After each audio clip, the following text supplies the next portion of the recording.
Welcome to the SPS Digital Learning Hour, brought to you by the Digital Learning and Assessment Department.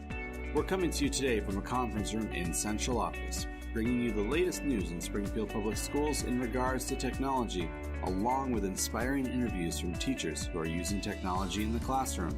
We'll also inform you of the latest updates, practices, and news as it pertains to our district. Whether you are new to using technology in the classroom or a seasoned vet, we are here to help.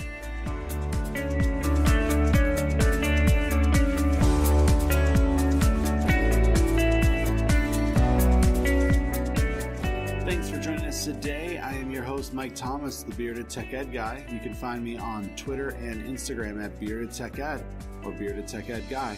In case you missed it, some of the greatest news in the district right now is this ability for you to use Minecraft Education. Now, Minecraft Education is this fantastic tool that the students kind of already know how to use because they've played Minecraft in the past. But now there is a whole lot of support around how to use it in the classroom, including a whole lot of computer science standards that are built into using Minecraft. One of the latest and greatest things that Minecraft has done is added coding into Minecraft. So if you've ever used Scratch or Make Code or any of those type of software programs, that is now available in Minecraft Education. In case you missed it, the latest blog post is up, and it's all about how your students can create TED Talks. So we laid out a few basics to what a TED Talk is, and if you've never experienced or seen a TED Talk before, I highly encourage you to go out to TED.com and check out all the available talks that are out there. It is a great tool to use in the classroom, and it can help students with their public speaking, their research, and their writing skills. I really encourage you to go out to the WeLearn website on my SPS and check out the latest blog. That's it for In Case You Missed It. Coming up next is Mike's ISTE Minute.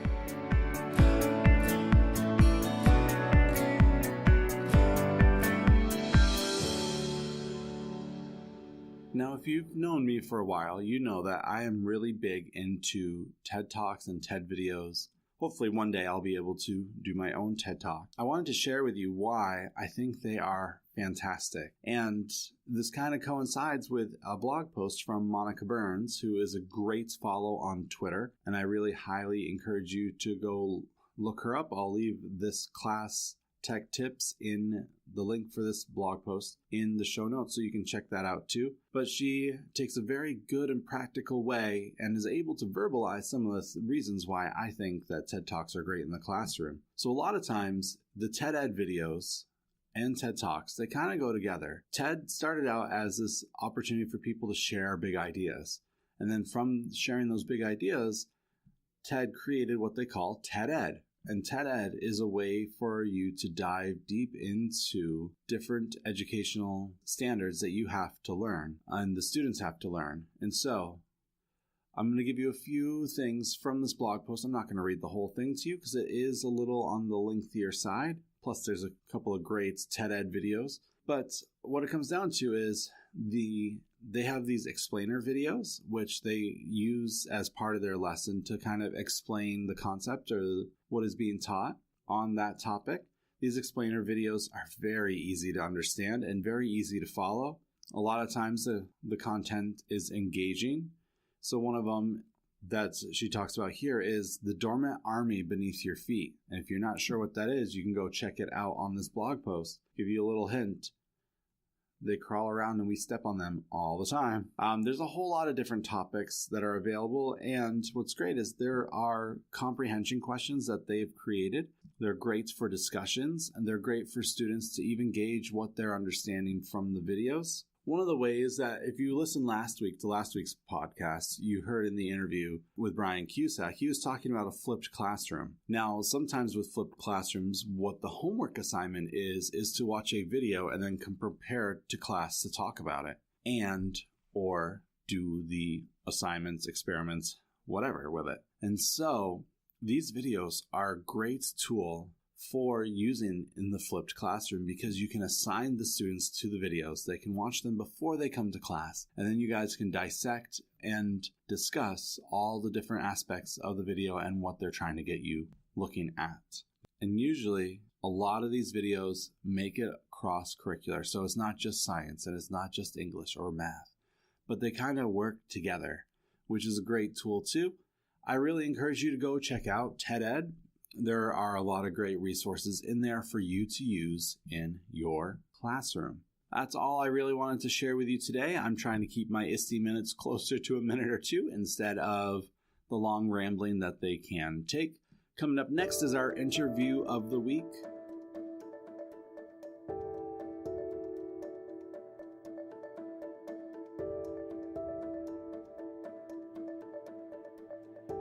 This week's interview of the week comes from us from Dryden Elementary, and it is 5th grade teacher Emily Ramos. It is her first year at Dryden, but she was at Harena before and doing a lot of great things with technology in the classroom, and I really encourage you to listen, and hopefully you'll be inspired just like I have been and others around her have been with her use of technology.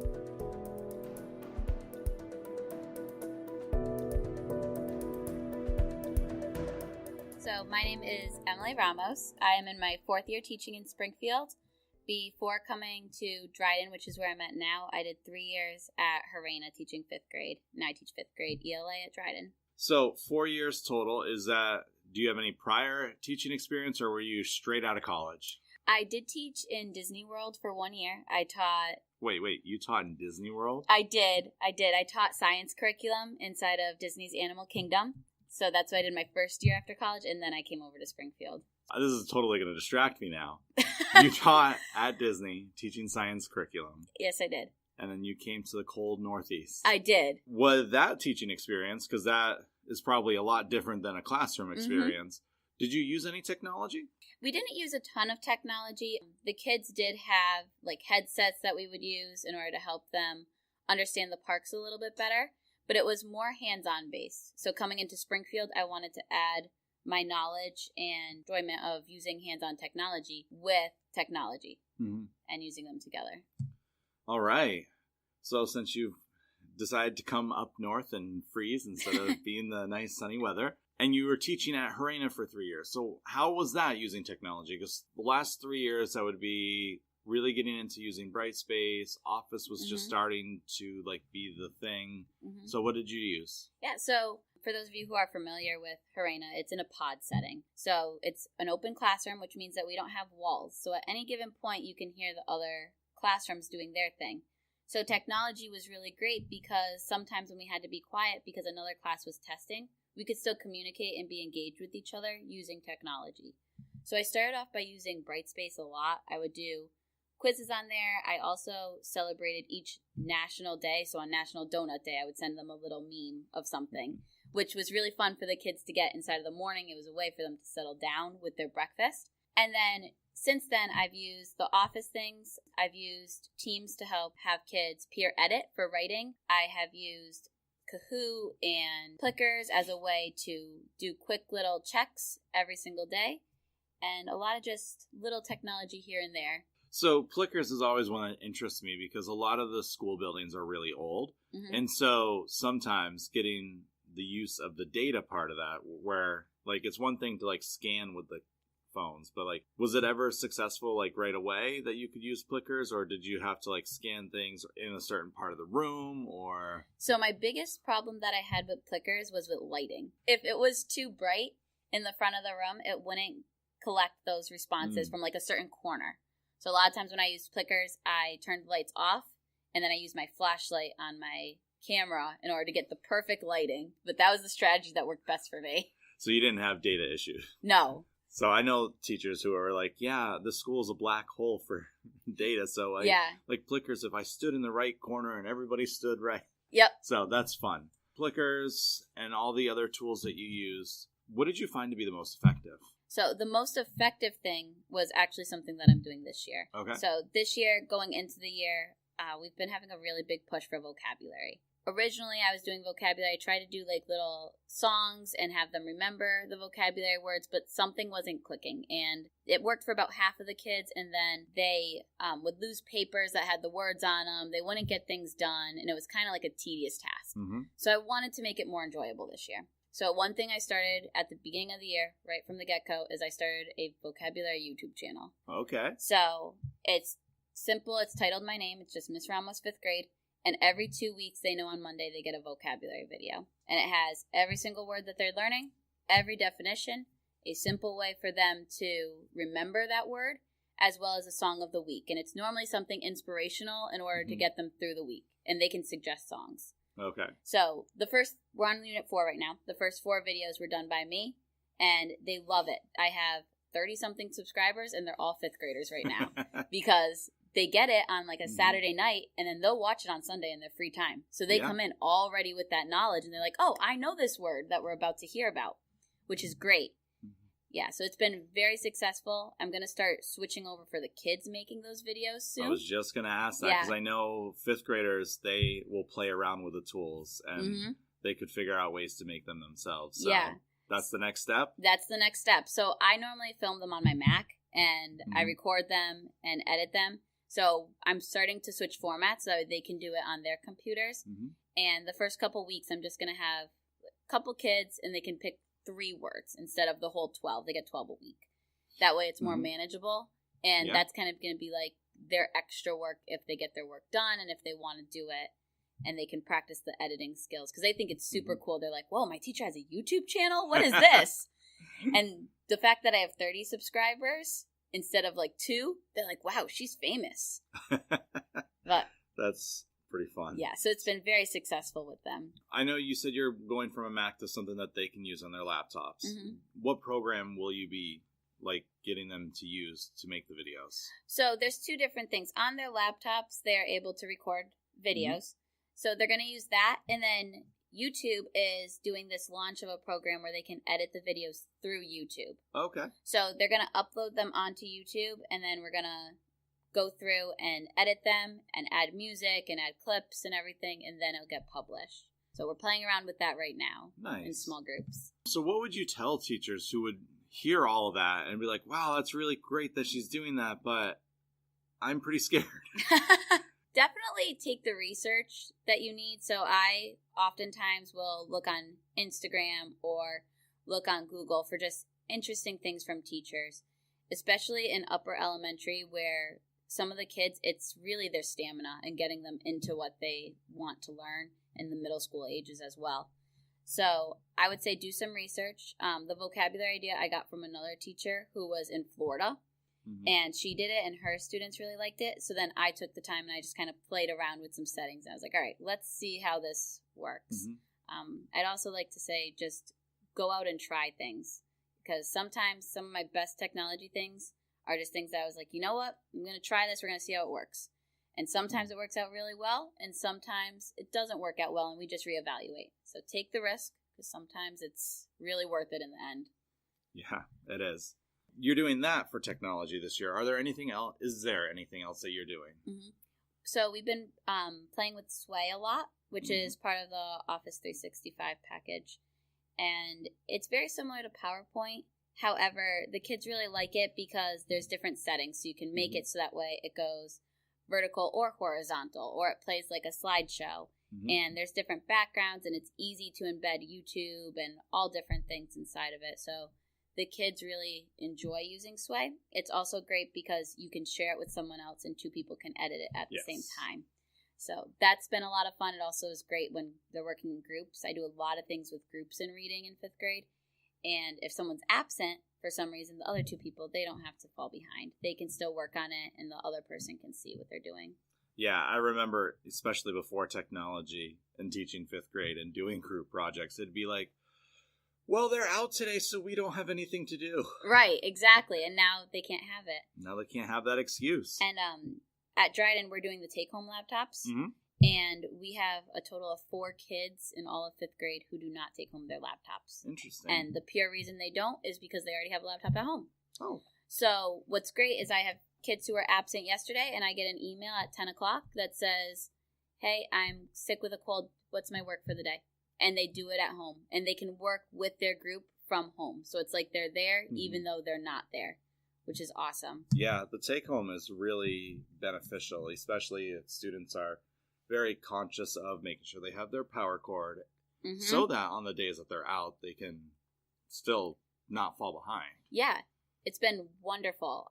We launched it, Harena did it last year in 5th grade, and we found out things that really worked and things that we really needed to structure better for this year. So things like their chargers. We have labels on every single charger now, which is working out very well. We learned from that first year, and now we're able to use the technology even more. That's awesome. With everything that you're doing right now, is there anything that you've seen, because you said you go out to Instagram and you probably go to Pinterest and you Google, is there anything that you've seen that you're like, oh, I really can't wait to try that, but I'm not ready to do that right now because of XYZ? So I'm really trying to figure out like a way to Skype. Right now we're doing a thing inside my classroom where we are sending postcards to one school in every single of the 50 states of America, and they're sending one back. And some schools, it's just like a, hi, this is us, and we like this, and all that. But a couple schools we've really gotten a connection with, and we've sent quite a few letters back and forth, and the students love it. So we have a school in California, a school in Florida, and a school in Montana that we have really just connected with, and we keep talking back and forth with them. So the kids have really wanted to see these people. So I've seen other schools use Skype before, and I just realized that Teams has an option where you can video chat with someone as well. That's correct. So I don't know the logistics of how we can make this work yet, and how we can kind of have two classes talking without it being total chaos. But that's something that hopefully in the near future we'll be able to do. Awesome. Yeah, there's a lot of great resources for Skype, especially on education.microsoft.com. They have like a whole section of the website dedicated to like Skype in the classroom. Yeah. So even seeing that, and like with being a reading teacher, you could even like use that as a way to like talk to authors of books that you guys are reading. Exactly. Too, which is pretty neat. Yeah, and they love the fact that we mail stuff because they're so used to email, which is something new for them. They're like, wait, this takes 2 days to get to someone? Why haven't I gotten a response yet? It's nice having that, but then bringing the technology back and seeing we can do this so much faster. It's like driving in a car versus a plane and seeing the difference. Very cool. All right, so I know this is a Friday, and Fridays are always busy, especially right before a 3-day weekend. Yes. So the final question I have for you, since you are fairly new to the district, yes, you probably went through the new hire orientation, and during that time, lots and lots of advice is given out, depending on how you do it, either over a number of weeks or for a week straight. What would be something you would tell those new teachers? Honestly, I learned the best from watching. So we do a thing at Dryden, we do learning walks, and occasionally teachers are invited to go on the learning walks if it's during their prep. And this past, I believe 2 weeks ago, 5th grade was invited to go on a learning walk of 4th grade. And it was amazing to watch what they were doing and see their strategies. And I just left and I was like, they are amazing, and I want to do things like them. So I think a lot of times you can learn a lot just from others. So be open to learning from others, and when someone gives you feedback, it's not necessarily a bad thing. It's something that you can grow on. So that's my best advice. They have a lot of good technology in 4th grade as well. I learned some cool things about Class Dojo going in there and videoing. The kids video themselves on Class Dojo, which was really interesting, and now I can do it in my own classroom. Awesome. Well, thank you for this time. I know, like I said, it's busy Fridays, so thank you for allowing us to talk. Thank you.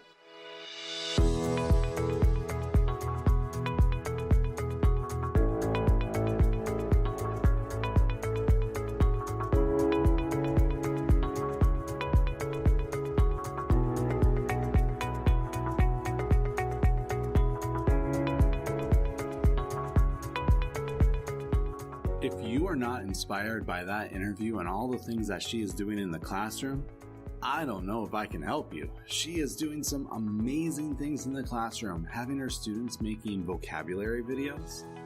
I mean, come on, that is a great way to use technology in the classroom, and it just makes me so excited because these students are learning skills and also developing a deeper vocabulary at the same time.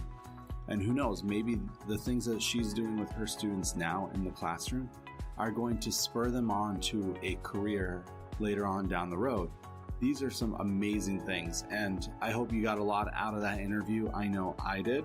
I have a lot of suggestions and things that I can bring to other teachers who I work with and have not used a lot of technology in the classroom. So thank you again, Emily, for just giving me a little bit of time just to interview you and to let all of us know all the great things you're doing in the classroom. It is super exciting. As we wrap up today, I just want to remind you that there are lots of ways to connect with us. You can email us directly at dlasupport@springfieldpublicschools.com. You could message me directly through Twitter and Instagram, and even on Facebook is at Bearded Tech Ed Guy or Bearded Tech Ed. If you know of someone who should be interviewed for this podcast, that's how most of these people are interviewed. You should email us at dlasupport@springfieldpublicschools.com, and that would allow us the opportunity to reach out to them to come and visit them in their classroom and in all the things that they are doing, which so many teachers in this district are doing so many amazing things.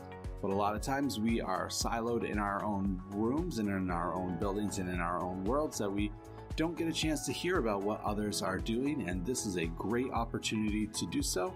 And with all that said, I am Mike Thomas, and this is the SPS Digital Learning Hour.